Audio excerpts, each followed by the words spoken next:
Here we go!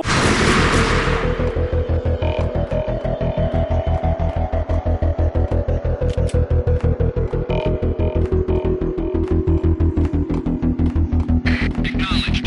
Target escaped. Last confirmed location, the inner courtyard. Search and destroy.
Showed what was left of the inner circle.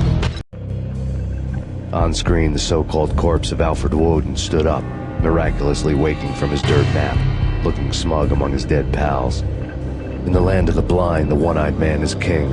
I didn't know how he'd pulled it off, but it was a pretty slick way to get out of all his promises. Most of what he had said fit too well to be a load of crap.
What is your answer to those saying that he is actually providing a service long overdue to the city? This crusade nonsense has gone too far. He's out of control. It must stop. He will be stopped.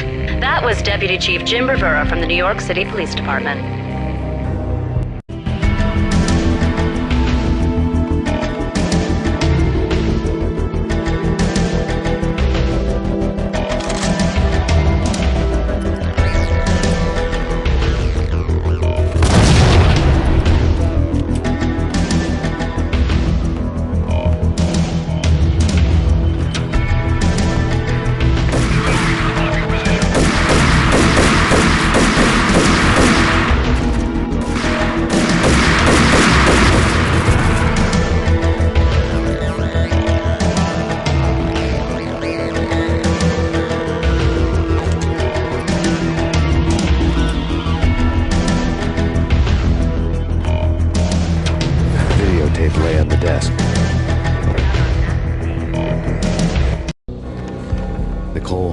blackmailed the inner circle into silence. The tape came with a curt extortion note on a piece of expensive paper. I remembered Candy Dawn taping her clients in action on the side, selling the tapes to the highest bidder. I was sure that kinky sex was nowhere near Alfred Woden's worst sin. But I had a feeling that when this was over, any collateral would come in handy. Woden had left me a present. Nothing seems to stop Acer Corporation's phenomenal victory march. Incredibly, the stocks are still rocketing. Worried experts already see a danger in the company's success. Some have gone as far as to say that Acer Corporation is about to become an even bigger monopoly than Microsoft ever was.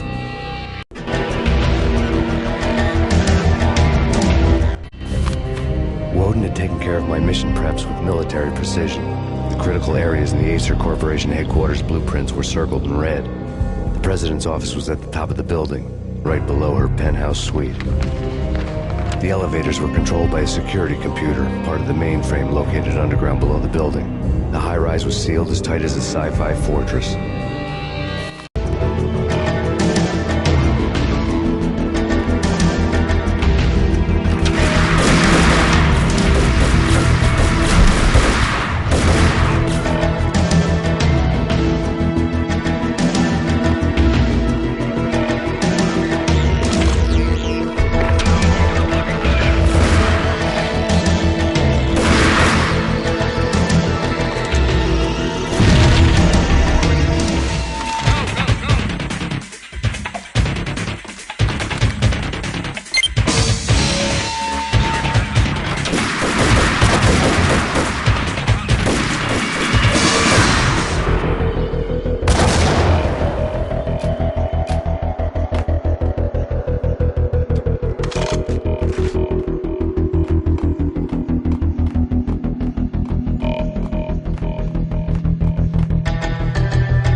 I dreamed of revenge. Those dreams were always nightmares, of coming close and then failing. Now I was close. I had a name to guide me, Nicole Horn. I had nothing to lose. The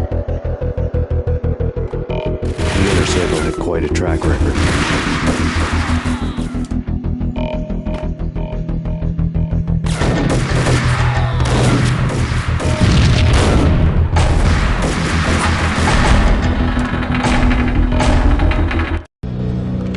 Project Valhalla had not been the only thing the Inner Circle had been involved in.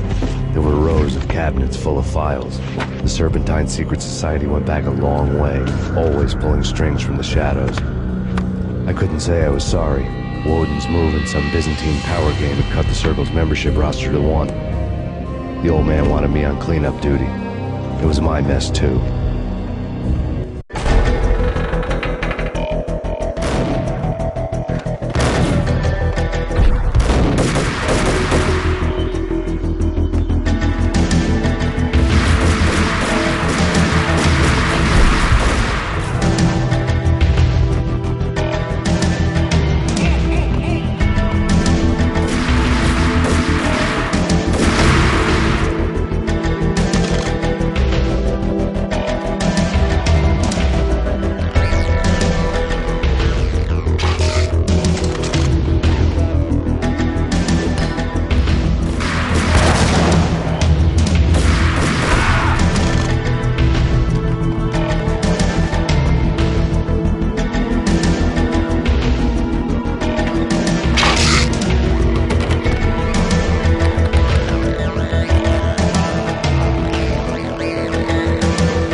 most original approach to the problem. It wasn't as if it hadn't all been done before. An eye for an eye, the first principle of revenge. Old as dirt, still going strong. The cardinal rule in going after someone with an intention to kill was not to make it personal, which it almost always ended up being anyway. It did with me. I took my time, cruising around the city in the snow. There was no hurry. I knew what I had to do now. I took my time, thinking about it, building up the rage. When I was ready, I parked the stolen wheels at the front entrance of the Acer Corporation headquarters. Got out, got in, got cracking. I had a bullet with Nicole Horn's name on it. I had 10,000 bullets with the hag's name on them. She had ultra-high-tech security systems, enough mercenaries and weaponry to start World War III. There was no fear. New York disappeared behind a veil of snow. I had crossed the threshold. This was her domain, sleek and sexy and soulless, all glass and steel. A place of color-coded security key cards, metal detectors, and surveillance systems.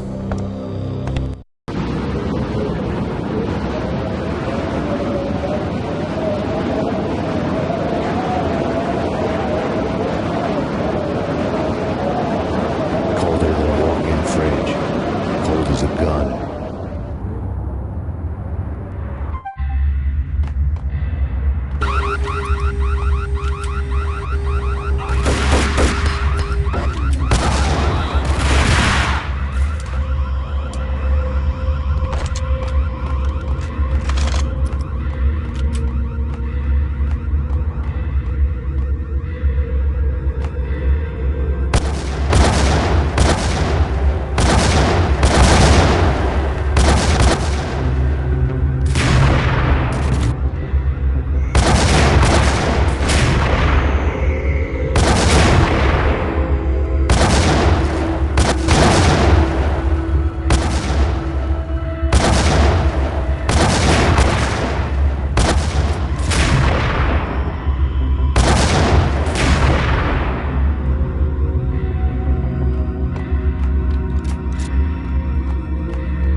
Looking good. Max, we gotta stop meeting like this.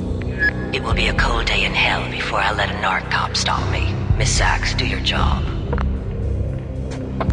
Relax, Max. You're a nice guy. I don't kill nice guys. You're not bad yourself. It was different when Horn wanted Punchinello dead. To cut her ties to the Mafia, he deserved to die. The same goes with her. She's the bad guy here.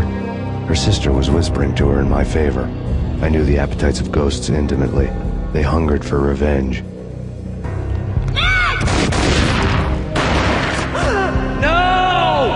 A gunshot boomed and she fell down in slow motion. She was a nice girl, not really a stone-cold killer. And now she was stone-cold dead. Like religious fanatics or loyal samurai, Horn's private army was coming at me.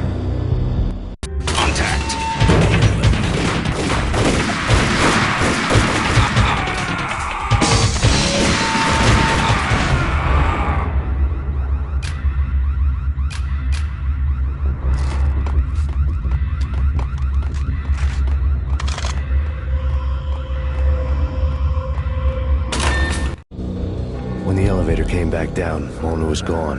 There was a lot of blood, but no body.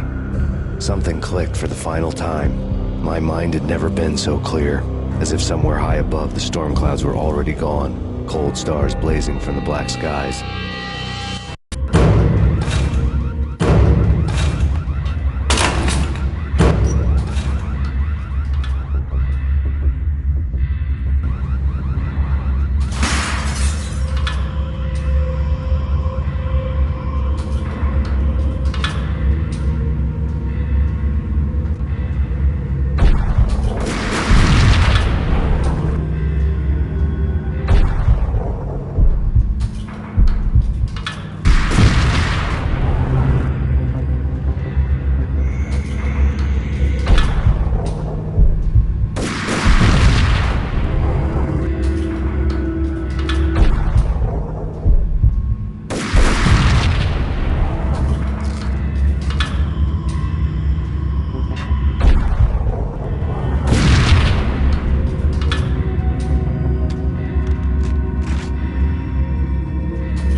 I had elevator access to the mainframe. From there, I'd be able to override the security locks.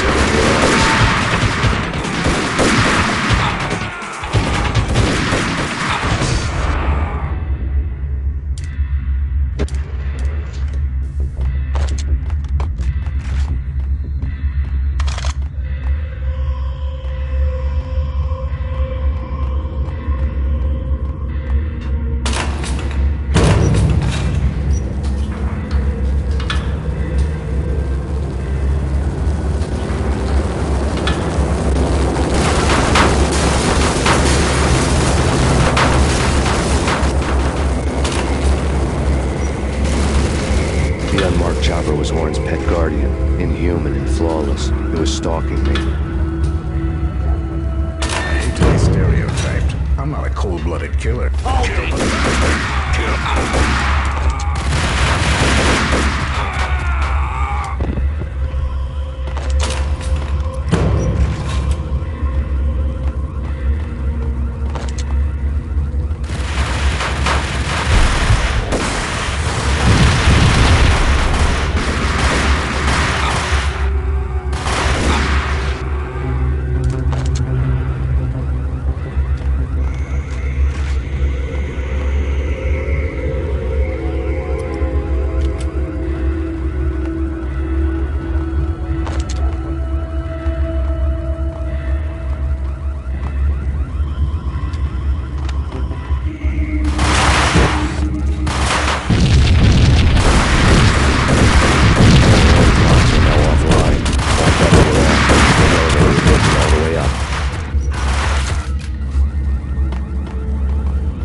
this height, the night seemed to stretch on to eternity. A hint of desperation had crept into the snowstorm, as if it was trying to get it all out before the end.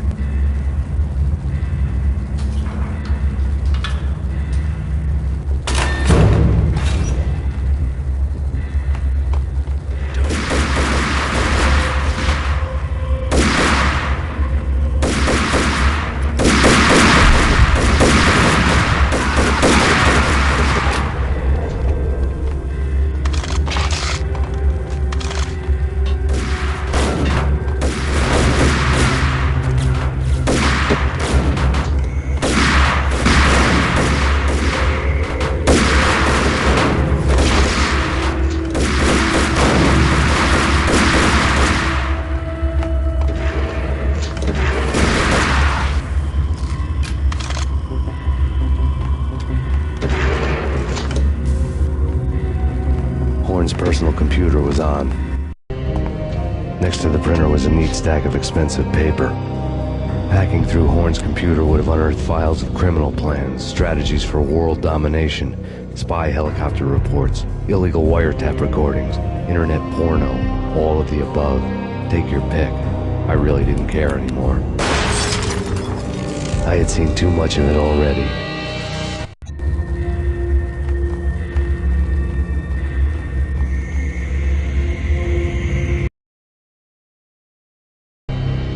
Valkyr had been meant to be a white-winged maiden that would lift you to a warrior's heaven, but it turned out to be a one-way demon ride to hell.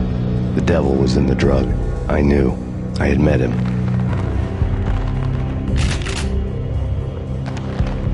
And now I was gonna kill her.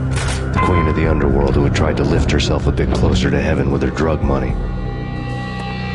No begging, no bribes. She knew better. Honor among killers. We who were about to die. Both of us knew how this would end, in pain and suffering. All this because your wife stuck her nose into things that were none of her business. The cops were coming to take me away. The sirens were like a bad conscience I couldn't shake. It's ridiculous you've made it this far. You won't be alive when they get here.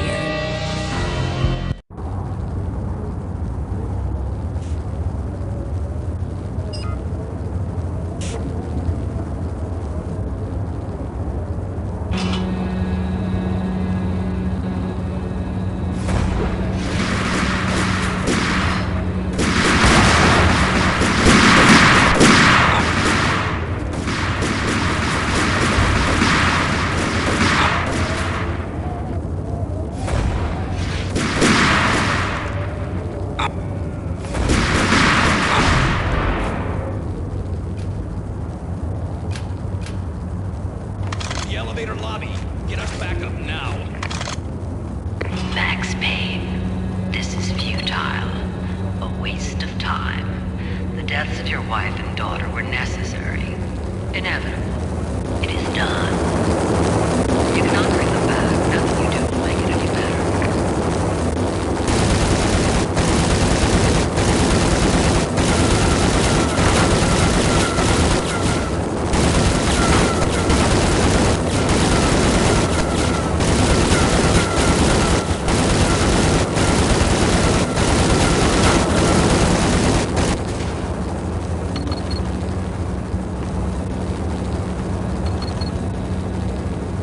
Max Payne, you are fighting a losing battle.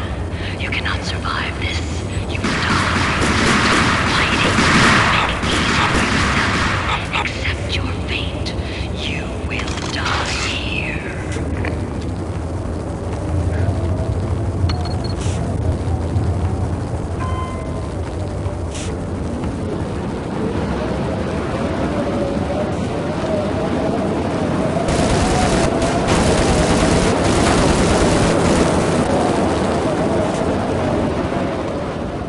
Max Payne, face it.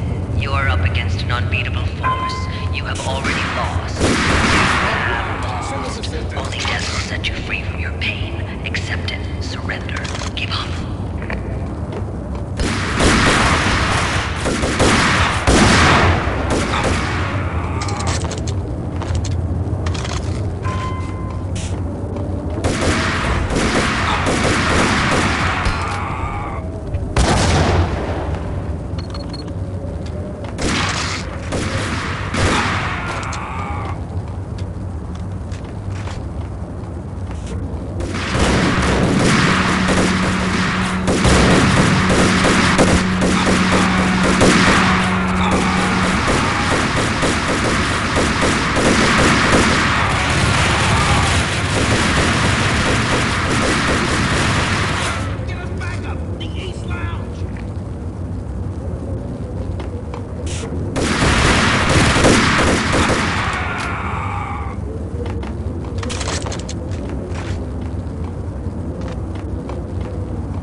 dead.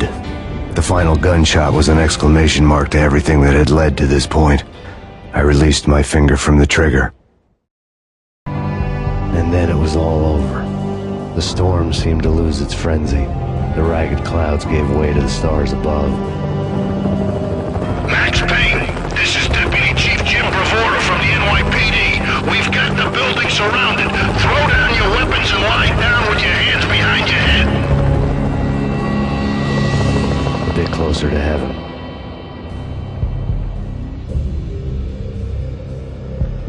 The cops' voices were distant and muted. Freeze! NYPD! Hold it right there! My ghosts released me from their haunting. Down below, New York City glittered like diamonds on black velvet. You gave us one hell of a ride. Take him down to Central Booking. You heard the man. Woden was there in the crowd, standing by the sidelines. It wouldn't be over till the man with the patch would say so. He'd say the right words. I knew he would. He'd better. Woden grinned smugly. It was the grin of a winner. That made two of us.